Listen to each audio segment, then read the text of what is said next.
We are on a mission to save and revitalize independent pharmacy. On the Catalyst Pharmacy podcast, you'll get actionable business advice. Hear stories from industry leaders. And share a laugh or two with us. Fuel your passion for pharmacy. One conversation at a time. 4, 3, 2, 1. Ignition.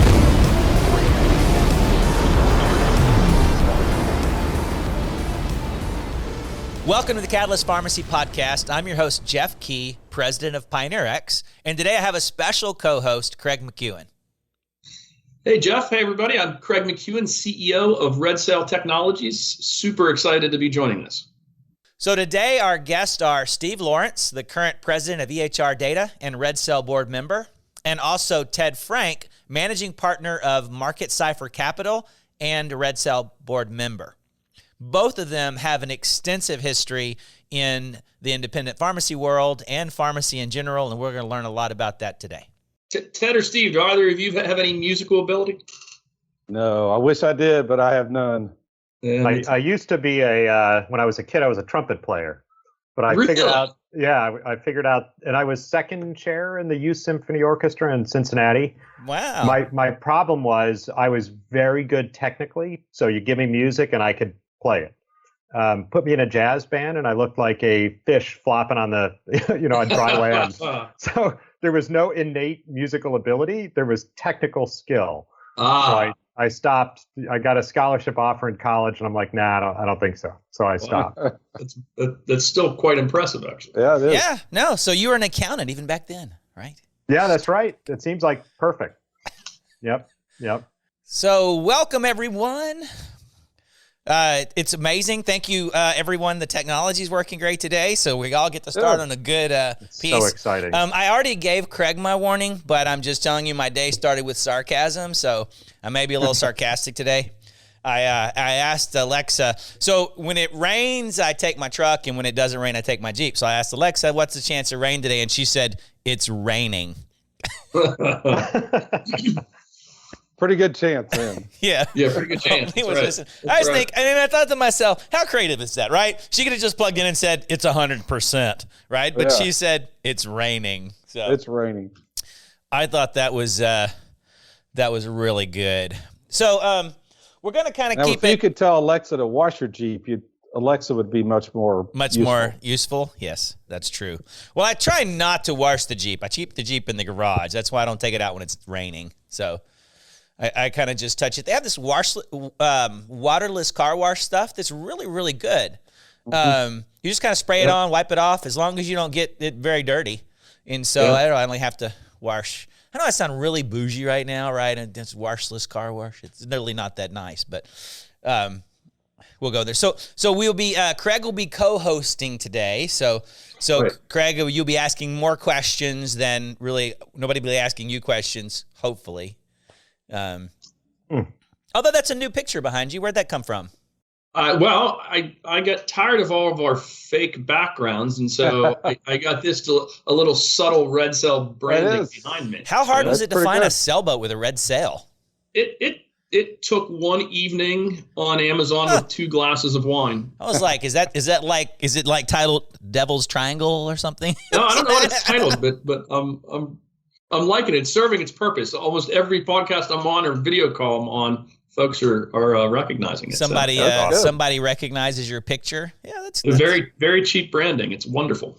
So you actually have a second job. You could be searching for gifts for people. Yeah, I need something. Yeah. And I kind of do enjoy doing that, actually. But 2 glasses of wine, he can find anything. This is a first for us doing podcasts with board members. This is a first. Yeah, hopefully it won't be the last. Hopefully it won't be the last. All right, so we will spend a little bit of time just for people who don't know you guys. I mean, the deal here is we could talk, both of you are super, super interesting. We could talk about your background, probably either one of you for an hour and all of the cool things that you've done in your life. But just want to spend a few minutes on that because there's stuff we want to talk about. We want to talk about pharmacy and kind of, some of the decisions you guys made and where you see it going and where you see Pioneer and RedSail, going together. But let's start off, just Ted, for those people who don't know you, if you could just give us a few minutes of your background and some of the exciting things that you've done. Yeah, sure. I mean, exciting. That's a high bar, but I'll take a crack. Well, it's kind of we set the high bar with the trumpet, right? So everything's downhill from here. But we're gonna give it a shot. There we go. So a little bit of personal background. Married, have 2 kids and a daughter-in-law. Actually, my daughter-in-law it's kind of ironic that I'm doing a podcast. She just hosted her first 2 hours on NPR this morning. Wow. Out in California. So that was very, very exciting. My other son, her husband, my son, actually works at NPR as well. And I've got another son who's interestingly, the last I heard was in Two Sleep, Wyoming, because that's where you go if you're a climber and you want to find a climbing partner. So he's taken a gap year, graduated physics, and going to do a master's after he's done with his gap year. Anyway, grew up in Ohio. Been in Ohio my entire life for the most part. For entertainment and for fun. What most people don't know, although I think you guys know, I do have an RV and we like to camp. So we spend a good 4 to 6 months a year, or 4 to 6 weeks a year, traveling around the country. Where's the latest trip been? The last trip was to Maine. So we went up to see Acadia. My brother-in-law lives in Freeport. Oh my God, it was phenomenal. And we just missed the surge because I think all of New England goes to Acadia over the summer. Yeah. And we went there the week before school let out, and thank God, because it looked like a parking lot. I mean, So that sounds really cool, except for the internet. What do you do for internet when you're? That's problematic. So I generally use my hotspot. We're not like my son that's going out in the middle of nowhere. We tend to stop at campgrounds. Okay. So the campgrounds, worst case, you tap into their Wi-Fi. Yep. So anyway, on to the business stuff. I guess rather than giving you guys a long history of companies that I've done, I try to break it down into career phases. My first was a finance stage. So think about that as, you're going through college, you get your finance degree. Started out my career as a banker, not as an investment banker, but as a commercial lender, working with companies in a variety of different industries, but primarily media. So radio, television, stuff like that. It was a great history. A couple of different banks do mergers. Learned a lot. If you understand how companies make money, you can be a better entrepreneur. At least I feel that way, which was really the second stage of my career, was becoming an entrepreneur. Did that. I was in banking for about 7 years, and a professor in my MBA program asked if I'd be interested in being an entrepreneur. At first, I thought he was nuts, suggesting. You told him the story about the trumpet and the jazz, and you're like, exactly. I need that playbook. Yeah, exactly. So became an entrepreneur. A long story short, became an entrepreneur, and I spent a decade learning how to be a good entrepreneur. In companies ranging from, we did did convention planning software. So if you ever been to a large convention, that's actually times in this industry. Yeah, just a couple times. That's a massive undertaking. And our chairman of that company owned the largest convention planning firm in the world. Booked more group guest rooms than any other company, based in Twinsburg, Ohio, little suburb of Cleveland. So interesting. So we built out a company that was an industry that was changing a lot, much like the pharmacy business has been changing. So we had to help our customers and help our even the hotel companies emerge into a new world where technology was becoming more and more important. So did that, and then started another company that was in the compliance space, so dealing with regulations and how do you grow quickly while you're managing that and complying. Yeah. So a lot of interesting things there. We built that up, and then I exited and kind of moved into what I would consider my scale or my growth phase. So that's where you have a company that is in a good spot, and you got to figure out how to scale the heck out of it. So there were a couple of companies. One was in the expense management software industry, and we scaled that. We grew that company 50% a quarter, and the company felt like they needed to own us, so they came in and preemptively bought it. And And then I jumped into CoverMyMeds. I was actually on the funding side, so I did venture capital for a couple of years, and met the incredible team at CoverMyMeds, and was on their board for a while, and then joined as their chief financial officer back in 2013. And the game there was how do you really scale the heck out of that business, because there was a clear market need, and we built it from essentially nothing. And in 5-6 years, we had a couple thousand employees, and I think probably most people in this industry understand the story of CoverMyMeds. So there's probably some folks that don't, Ted. Maybe kind of a couple sentences on the CoverMyMeds story. And yeah, sure. I'm happy to do that. So actually, our founders had been in a variety of segments in the healthcare industry, in the pharmaceutical and the pharmacy industry. And they saw that more than 50% of people that got a prescription that was prior authed, right? So if a prior authorization was presented in the pharmacy, more than 50% of those people never went on medication. Like that's just a stunning number. And these are people who, in some cases they're desperately needed. Many of them are older, they're on multiple medications. And the process of dealing with a stop like that, the prior authorization, is, at least back then, was terribly confusing. A lot of phone calls, dealing with the insurance company, dealing with the pharmacy. So they knew that something needed to happen.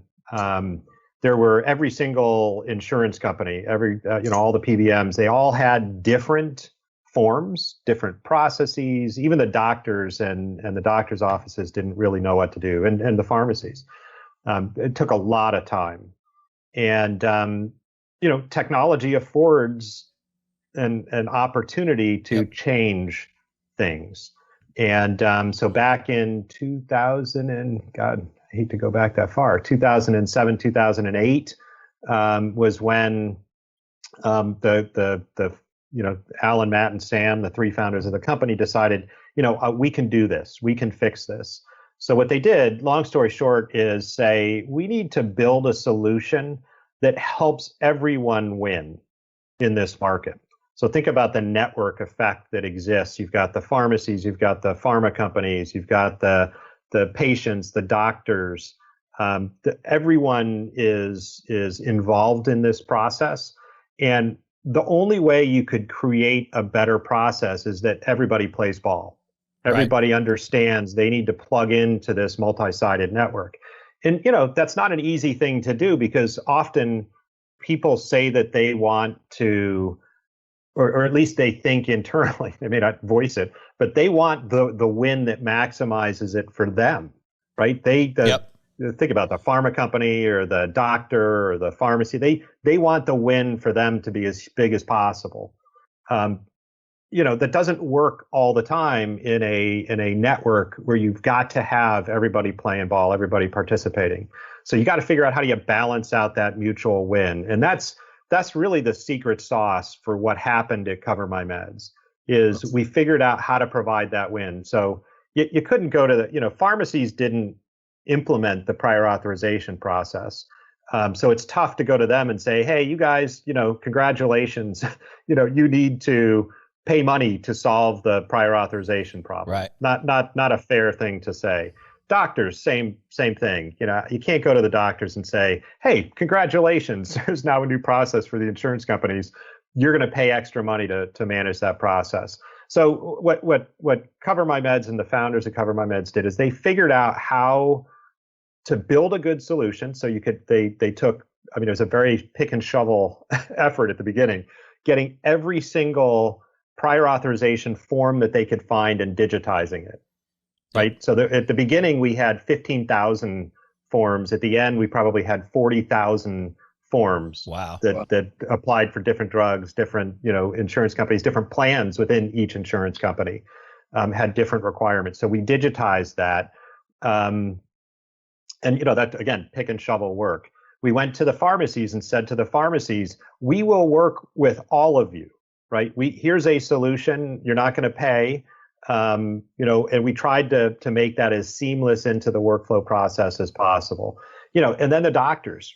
Sadly, back in the early days, it was fax based. So we were sending, in the early days, we were sending dozens of faxes. And then, within a few years, we were sending, thousands and thousands, tens of thousands of faxes. At the end, it was, millions of faxes, or maybe not millions of faxes, but millions of PAs. As they became more and more digital, we could digitize that whole process. So it got to the point with CoverMyMeds where, again, that was another case of, for 7-8 years, we grew that company 100% a year. But it was strictly demand, right? That there was a significant demand, but we never measured our performance based upon any metric other than the number of patients that we've helped. And that logarithmic scale, you could just see it shot up, month after month after month. So maybe a little bit more detail than you wanted, Kraig, one of those things interesting is story. Pioneer and CoverMyMeds kind of grew up together. So we spent a couple of years building Pioneer, and when we decided that, hey, it was time to go to the world, kind of right before that, I went to NCPA in Philadelphia, I think, as a kind of I need to look around. I need to see what our booth needs to look like, this kind of thing. And one of the booths I came across was a 10x10 CoverMyMeds, had one person in it, right? And probably 3 people in the company. Yeah, and I think it was Sam. And I talked to him about what they were doing, and I got really excited about that. And I said, this is awesome idea. We're going to be the first independent pharmacy system to put this in the workflow and integrate it. And we integrated the heck out of it. We made it super easy. We posted the data up. And we sold a lot of pharmacy systems because of that. And one of the really smart things CoverMyMeds did, and it would have been really easy to go, hey, no, we need to only do this for the ones where pharma's paying, right? So we need to, if they're not paying, we can't do it, because if we do it for every one of them, why would pharma do it if, you're doing it for me anyway? But they hit the I believe, and they were able to sell it, and they did it for everybody, all prior auths, irrespective of what they were doing. And you'll hear little competitors try to pop up here and there today, and they're saying they're just going to do it for covered stuff, whether that be the more detailed specialty. And I'm like, you don't. Yeah, so we want to revert to the situation we had 15 years ago, where it becomes a nightmare process. Yep. No, that doesn't work. And I got to say, Jeff, you guys in the early days, that was a gutsy move. No one knew if this was going to be successful. I mean, we hoped it would be successful, but Pioneer was an incredible partner, and really contributed to the success of the company. It was a neat partnership. Yep, and is a neat partnership. Yeah. So Steve, let's move over to you. Every time I hear your background, I get unbelievably humbled at what I'll never know in pharmacy. I don't know about that. So, but about me, my wife and I have 2 kids. We have a young aspiring lawyer. My daughter's a lawyer, and my son is in financial planning. So both out of college, thank goodness. Got through all that, and they're doing well. So we're proud of them. Nice. From a professional career, my brother and I started a pharmacy software company called RedSail Systems, much like Pioneer back in 1980, with a pharmacist named Bill Reynolds. So RedSail is Reynolds and Lawrence. We had that for about 16 years. Bill Reynolds sold out early, like in the mid 80s, to a drug wholesale company called Chapman Drug Company in Knoxville, Tennessee. And so we started in the mid 80s writing a lot of ordering software for wholesalers. And then Cardinal bought Chapman Drug Company, so we became part of Cardinal Health. Cardinal Health bought the rest of our company in like 1996. And so then we became part of Cardinal. I was born and raised in Kentucky. RedSail was in Lexington, Kentucky. Both my brother and I moved up to Dublin, Ohio, to Cardinal's headquarters in the 96, 97 timeframe. I was then asked to let's take just a short pause there, Steve. What was pharmacy like in 1980? So our goal. So it was funny when you talk about CoverMyMeds. My brother and I, our goal was to do 2 things in pharmacy: get rid of typewriters and get rid of bait stamps. So in 1980, actually, only 10% of the pharmacies were computerized. Wow. And so you had a lot of typewriters. You still had the bait stamp where you stamped the prescription number. You do triplicate for controlled substances, all that stuff. And so, Was it satellite adjudication? No real-time adjudication? There were really no third parties at that time. There was universal claim forms came out in like 1981, 82. Basically, UMWA, the United Mine Workers, did universal claim forms you could print, and then you'd submit them in. And we printed claim forms till, probably the mid-'80s before any kind of electronic adjudication came out. So it was probably, I don't know when the first electronic adjudication was, but it was probably PCS as they moved from universal claim forms into electronic, probably in the mid to late 80s. And did y'all do the satellites for the first adjudication, or did y'all skip right to modem-based? We skipped right to modem. Yeah, we did it across the telephone wires. You had the old modems that, and you did ordering that way with the old couplers and all that kind of stuff. But we went straight that way. We didn't do the satellites. Crazy. So it's a different world. So yeah, no Part D, no DR fees, no government in half of pharmacy. Well, I mean, almost all, you go back pre-1980s, pharmacy was all cash. There were no pharmacy benefits in healthcare for employers or the government.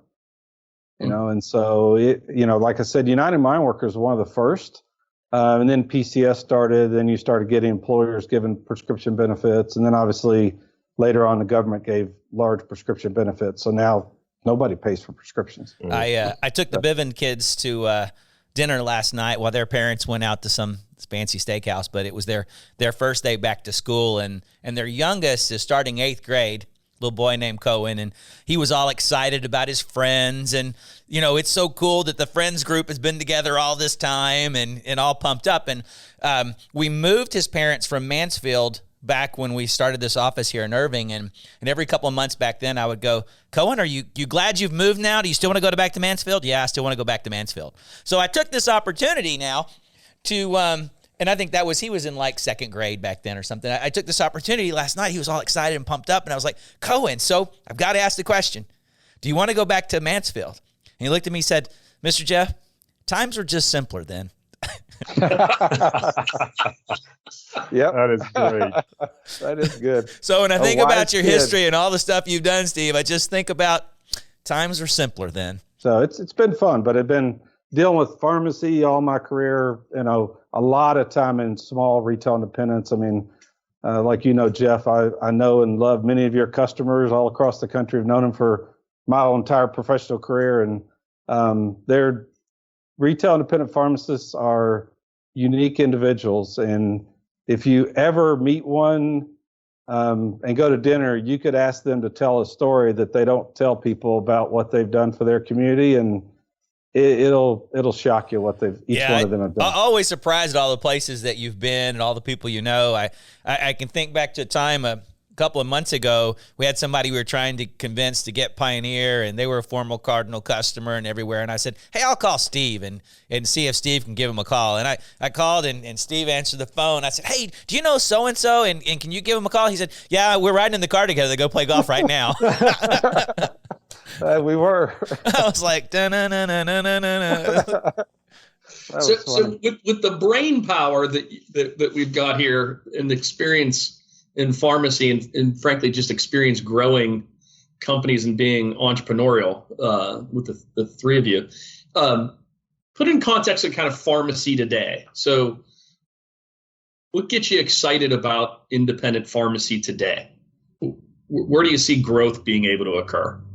The funny part about my career is almost since I got in the business, everybody said retail independents were going to go away. Yeah. I've heard that from mid 80s to the 90s. I heard it probably 2 weeks ago, right? There's 22,000 retail independents, and there's been 22,000 for many, many years. The thing that people don't understand is healthcare, when you get down to it, and we're all healthcare consumers, it's local. Right. You can do a national plan. You can have free healthcare. None of that matters. What matters when you're sick is the people that are taking care of you, know you and understand you and take care of you. That's why retail independents are never going to go out of business. They're local in the rural and the urban areas, and they take care of the sick and the poor.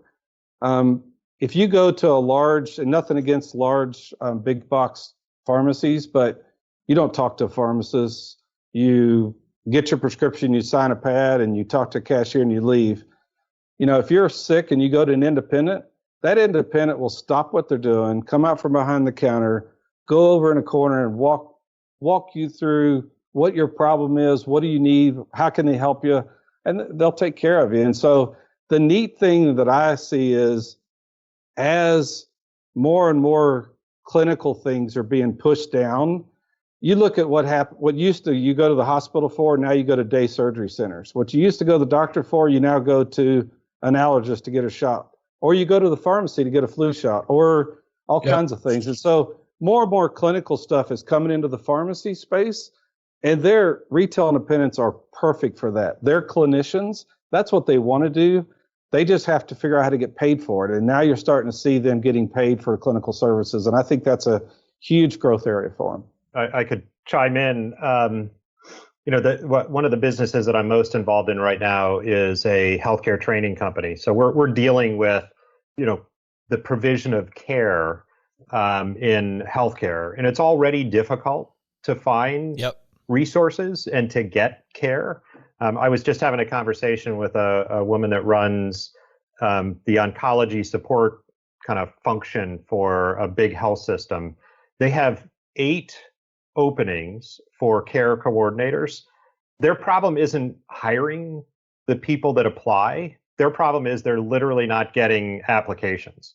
Wow. Like they can't source people even to apply for the job. So, that's today's world. If you look out over the next decade, the number of people that are 65 and older is going to increase almost 50%, right? You've got a population that's not growing. So the pyramid is becoming a column in our country. And in that next decade, think about the retirements that are going to happen in key areas of our health system. I mean, everything from, certified nurse assistants to nurses to paramedics to physicians.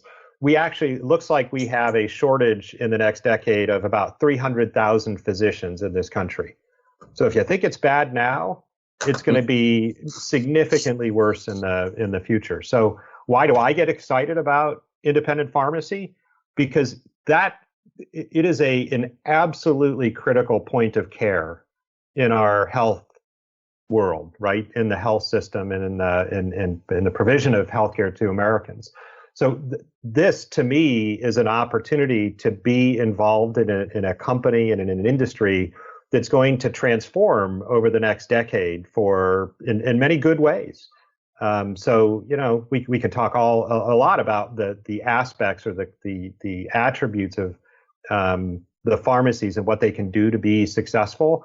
But the reality is, we're sitting at the precipice, or the beginning of I think a once in a lifetime opportunity for independent pharmacies to be an important, very, very, to enhance their importance in the health system.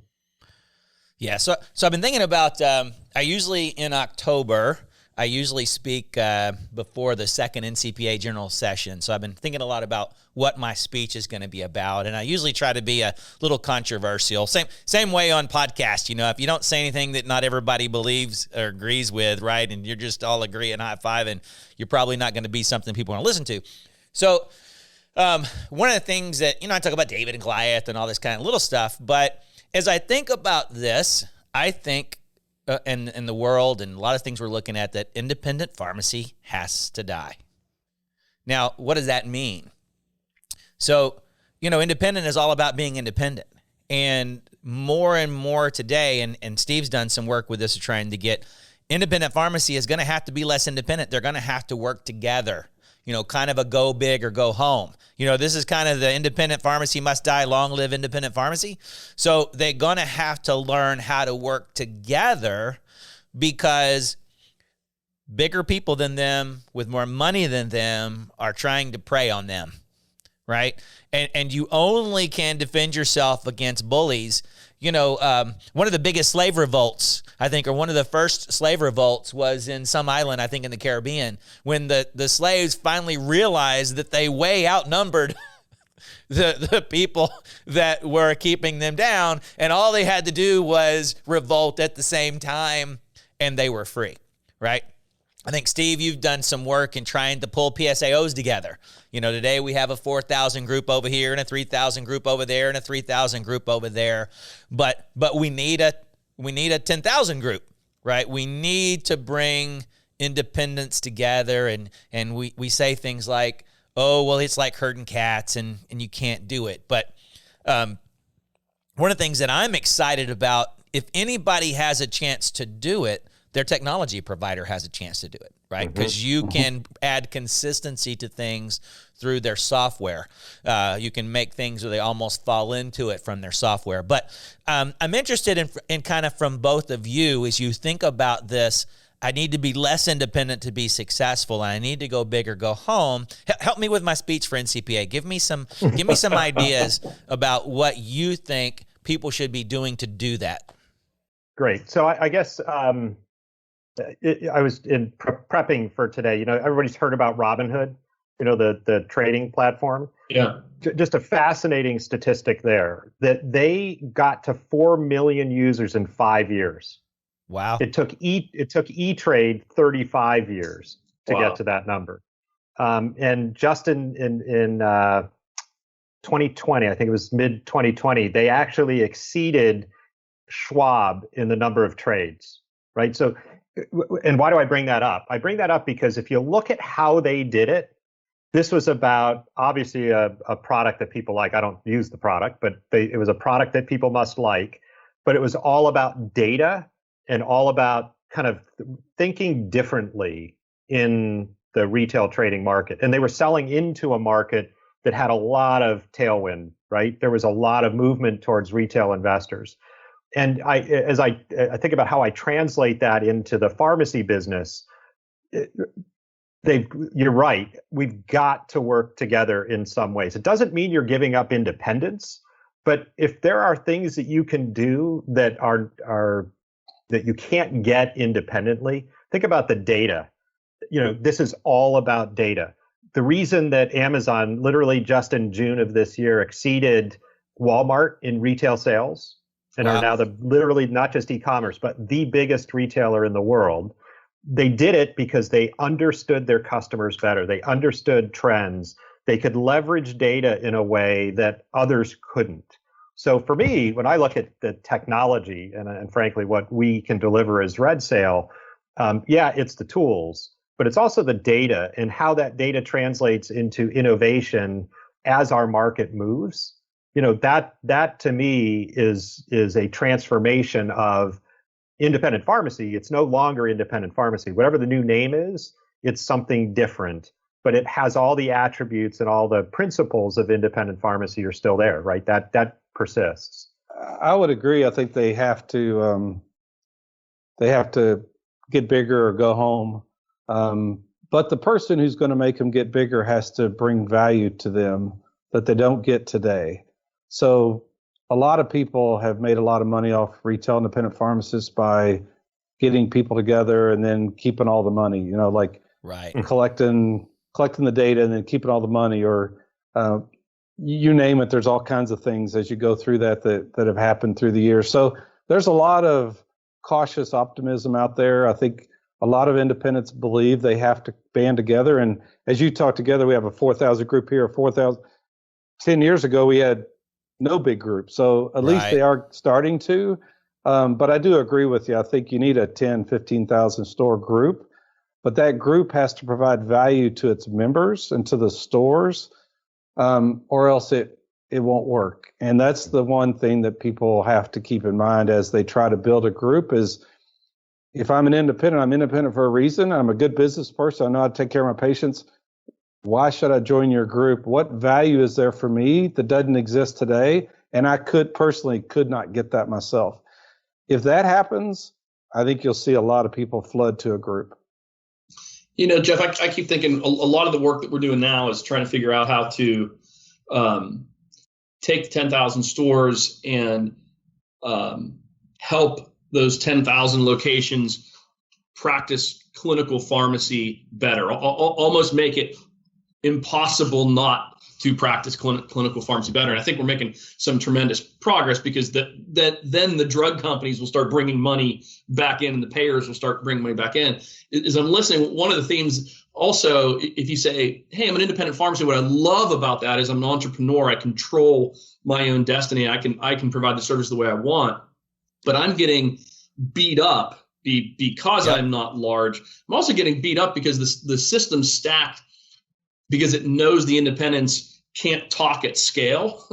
Right. And one of the themes keeps rattling through my brain is how do we give them a voice technologically at scale, right? And so that they can communicate real time at scale on really important things. And I haven't seen that solution out there, but so in my brain, I keep seeing these kind of network pipes that we add value. One's clinical, that we can totally change the way the different constituency groups view the independents, and we make it really easy to practice clinical services.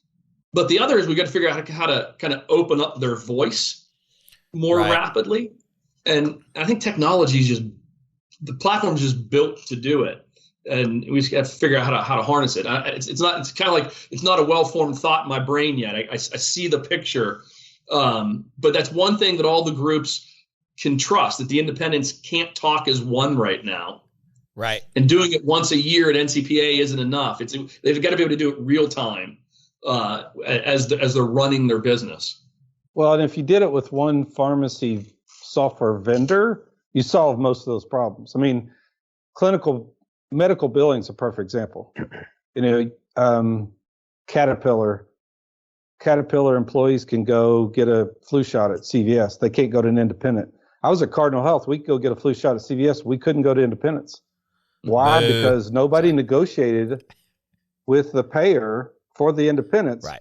And why they didn't is because the payer wanted one billing. Yeah, too hard to do. They wanted one place to send stuff. They wanted one place to get. Well, you have all that. So you could start negotiating on behalf of all your members and say, we'll bill as one, however you want us to. We'll look like a chain. Yep. CVS sends me all these claims because I'm Caterpillar. Well, Pioneer will send all of its independents claims to Caterpillar. So if you did it as a software vendor, you solve all those problems. You don't have to worry about the 20 different retail independent software vendors all trying to get one standard. You just do it yourself. Yeah, this is just like Shopify. I don't know if you guys know much about Shopify, but we're much like that. We enable small businesses to be successful because we're doing that work, right? You've got to. Right. It's much easier for us to go work on some of those integrations and integrations with the payment systems, or in Shopify's case, there's a bunch of different ways you can get paid. The transaction systems and the credit cards and the so. We have the tooling, we have the expertise that you just simply can't get. If I were to go and try to build a website on my own, a commerce website, I just couldn't do it as well as I could do it with, some of these third-party tools. Yep. So yeah, I like that comment. I think that's a really important part of the future. Yeah, I think the thing that you need to realize, it's funny being at Renlar, like Pioneer, and then going to Cardinal.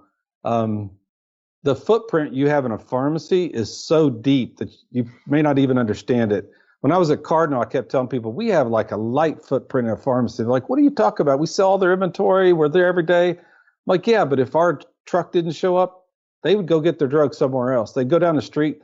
If their pharmacy system's down, they shut the door and turn the lights off. Right. So, I mean, it is so deep. You're in everything that they do. You can enable the future of retail independent pharmacy that group you're talking about banding together, you have all the wiring and all the plumbing to do that. You've just got to become a sales force for that group to the people who have money to pay them for services. And that's what software vendors have not done in the past. They've always like PSAOs. There isn't a software vendor that's a PSAO. Right, because nobody likes their PSAOs. It's one of the things we've talked about. Should Pioneer offer PSAO? But nobody likes. A PSAO is a thing of the past. So that service is already out there, but who's negotiating with Caterpillar for them to do flu shots? Who's negotiating for clinical services with the payers like United Healthcare? Nobody. Yeah. The PSAOs are talking to the PBM part of it. They're talking Optum. You need to be talking to United Healthcare and say, what clinical services can my 10,000 stores bring and Optum has a lot of senior citizens, or United Healthcare does. What can we bring to your senior citizens? And then we'll do direct billing just like CVS does. Yeah. And CPSN is doing some of that, but CPSN kind of pushes that all down to the local networks. And Caterpillar is not a local network, right? Caterpillar is a national, really talking about direct employers. Mm-hmm. It's interesting. You're talking about the seniors there, and it made me think one thing that I always think about, one of the first board meetings we had, that we were talking about how do we bring value to the scaling that we're offering for the network. And Ted made a statement to me that really keeps resonating with me is, hey, scale's great, but the network density is what's really, really unique and innovative. And it's always sticking in my brain, Ted. And I was kind of hoping you could just kind of build on that a little bit today. Yeah, sure.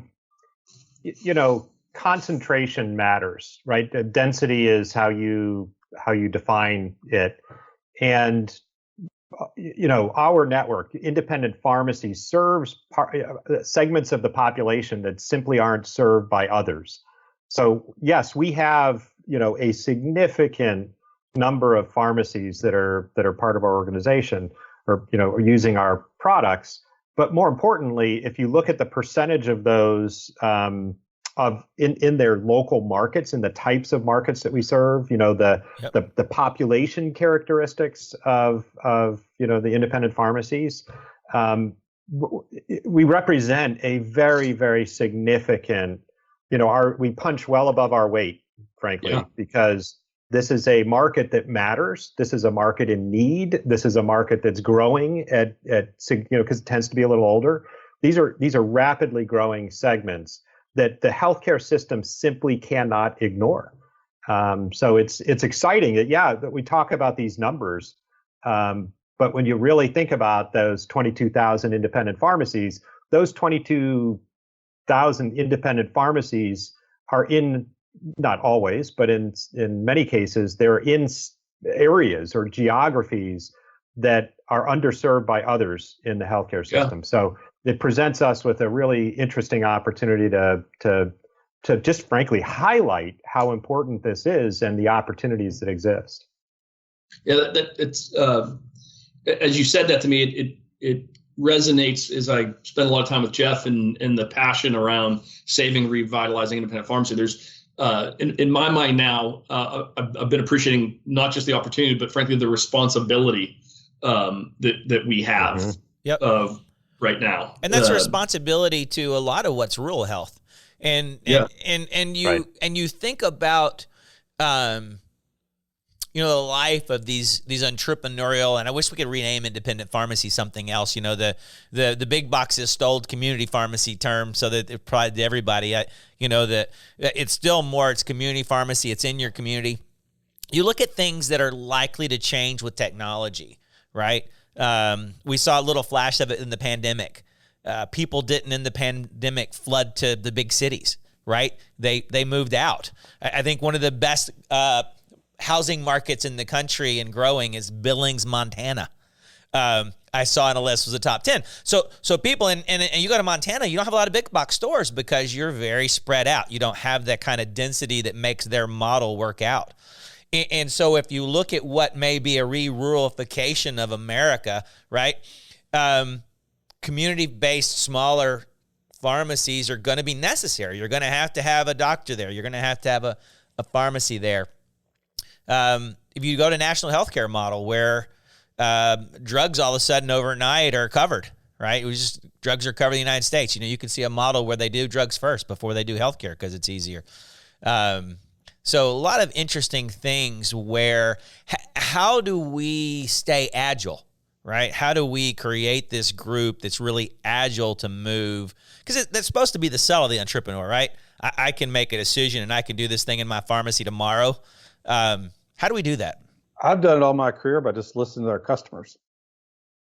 They'll tell you what they want. They'll tell you what they need. They'll coach you. I mean, you got 10,000 entrepreneurs out there that you can tap into. I mean, not many people have that. Yeah, that's right. I mean, I was traveling last week and I went to see a friend of mine's store, pull in the parking lot. And we were talking about pharmacy back in 1980 and pharmacy today. I pull in the parking lot. They're giving a COVID test to a person in a truck out in the parking lot. That never happened in pharmacy before. I walk in, they're giving COVID shots. I got 10 people in line for COVID shots. And then they're filling all the prescriptions. And oh, by the way, this person's getting fitted for a wheelchair. Mm-hmm. I mean, all that stuff didn't happen 5 years ago in retail independent pharmacy. And, I live in, Columbus, Ohio area. Our COVID shots, I had to go to some big old, factory kind of place that had been repurposed for getting COVID shots. And there were lines of nurses and you had to wait 15 minutes and you sat in a chair and they stuck your arm. Yep. I mean, rural America, they just go to the independent pharmacy and they know Bob or Sue and, it's all taken care of. They will tell you how to make the network the most effective network that you could ever imagine if you just listen to them. Yeah, interesting story from Florida. When they first started, you first started, who could get the shots was the elderly, and really trying to focus. And the governor first gave to CVS and Walgreens the shots to get to the nursing homes and to the pieces like that, and gave them a deadline. Of course, that deadline hit, and they hadn't done even near a portion of that. Mm-hmm. And they moved and gave that back to public health. And public health started calling who? The pharmacists, the independent pharmacists they knew about, pick up the phone, calling a guy named Eric we know outside of Orlando. Hey, can you help us get rid of these shots? We don't know what to do with them. And, of course, he said, yes, I can, right? And you put down the phone and like, okay, how are we going to do this, right? And but as we look at our customers back then, they were working 80, 90. That I got text messages and emails at 2:00 in the morning giving me ideas of stuff to change, right? The workers at those big box stores clocked out when it was time to clock out, right? And that's why they didn't get it done, because they didn't have the capacity to stretch and to volunteer and to do what needed to be done for the community. And today we have 22,000 locations out there who are willing to stretch and do that are entrepreneurial in their communities. And it's something that really got a lot of notice, I think, from public health and from even some of the big guys who are coming to us today and going, hey, we saw what independent pharmacy can do. We really want to work with them. How do we do it? Yeah, the COVID thing was a boom for independent pharmacy. They proved their value. Like I said, the guy that I went to see was in South Carolina. He was the first pharmacy to give COVID shots in South Carolina. Wow. Because nobody could figure it out. He said he gave like 1,000 the first week. Yeah, they were doing them in the store. They were going it was crazy. Crazy the numbers they were doing. So it's they overshadowed what a lot of other people are doing, and they proved that they're a valuable piece of healthcare. And now I think the onus is on us to say, how do we expand on that? How do we take that and keep pushing and get them deeper and deeper into healthcare? Because people, as consumers of healthcare, we need more access points. You try to go into healthcare today, it's hard. Yep. Well, there's 22,000 independents out there that it's not hard. You walk in the front door, they'll take care of you. Mm-hmm. I mean, I've seen so many times where a person, an ambulance ends up at an independent pharmacy because the person walked in the door and didn't know what was wrong with them. They diagnosed and said, we need to get you to the hospital now. Yep. I mean, that's what they do. And if we can get them that responsibility and get them paid for it, overall, our healthcare is going to be better and patients are going to be better taken care of. My parents, when they were trying to get their COVID shots, my dad's not overly computer literate, so my mom was they have a Rite Aid down the street, trying to go on the Rite Aid website, and the website kept crashing.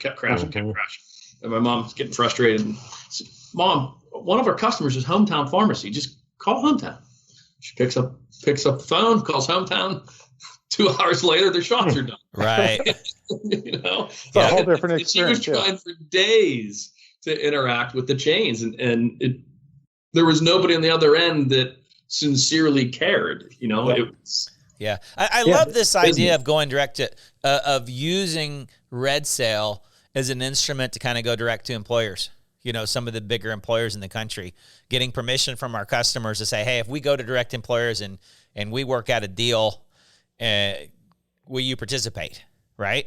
And so it's not really a PSAO. You're not going after PBMs, but you are going after helping them go after some of these big employers, especially where we have concentrations in North Carolina and Pennsylvania and Louisiana and Kentucky, where, you drive 5 minutes, you hit another Pioneer pharmacy.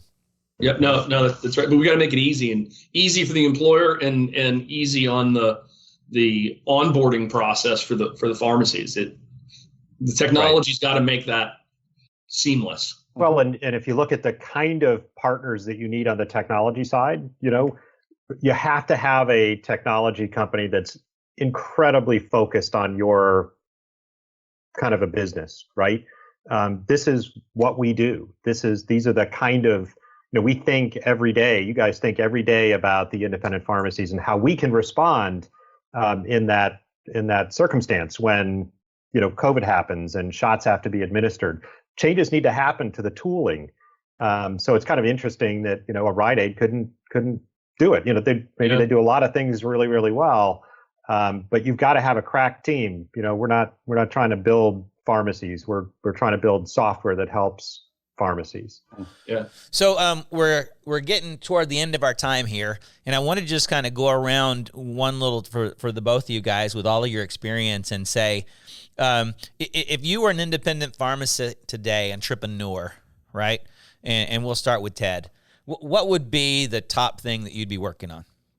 I guess I would be making sure that I've done two things. So I'm going to, maybe that they're paired. Okay. One is really understanding what's coming down the pike. Like what should I be thinking about over the next 2 or 3 years? I mean, forget about 10 years. Let's just focus on that short term and begin taking a step back to understand what are the metrics that I can leverage to make sure that I'm most effectively positioned, right? From my business perspective. So, I care a lot about the data. I care a lot about how do I determine those early signs? What are the KPIs that help me understand the direction of my business?